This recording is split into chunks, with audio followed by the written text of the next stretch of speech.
Well, now at noon, it is National Adult Education and Family Literacy Week, and it is so important for us to talk about the health benefits when it comes to that. Here to tell us more is Dr. Ian Smith. We appreciate you for coming because you know all about literacy and when it comes to keeping our people healthy when it comes to reading. Yeah, absolutely. Listen, literacy is important, not just reading, being able to understand medical information, health information, but just reading in general, reading fiction and novels and things like that.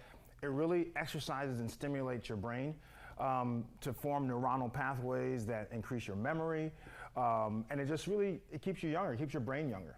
So you have written a lot of books, but you have a new one that's out, something to really stimulate the mind because it also deals with a lot of what's going on in our world today. Tell us about it. Yeah, so Beyond Midnight is part of my Ash Kane detective series. For those of you who love detective novels and mysteries and thrillers, Beyond Midnight is my latest one, and the case is really simple. An undocumented worker is found dead on the banks of Lake Michigan in Chicago, and his nephew does not believe the police, who say that it was an accidental drowning.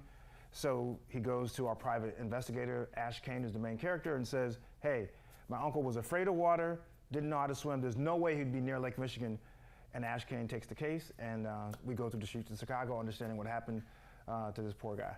And one of the things I love about books like this is that it really does kind of force you to think about how to really navigate reading this when it comes to the mystery behind it. There's a lot of questions just in the first chapter that we're at. Yeah. It's interesting. I'm a selfish writer in the sense of I write how I like to read. So I like things that keep you thinking, keep you guessing.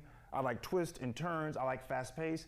And my goal always is to keep you up late at night, trying to read one more chapter. And so that's how I write my book. This book in particular, the readers have already said to me they love this. Some say it's my best installment of the series. And by the way, they're standalones. So people can start with Beyond Midnight, and then if they like it, go back and read the other ones, because each book is a different case. What would you say as a final note for people who are out there that don't really read as much as they maybe should? As adults, we tend to kind of slack off with that. Yeah, it's interesting. Reading stimulates your ability to be able to connect just not with the world, but it can transport you. And so for those who are not big readers, allow yourself some grace to be able to go to different places, try different things, and lose yourself in a different world. It reduces your stress, but it also can stimulate you intellectually. Awesome. Thank you so much, Dr. Ian Smith. We appreciate it. And you can get that book wherever books are sold.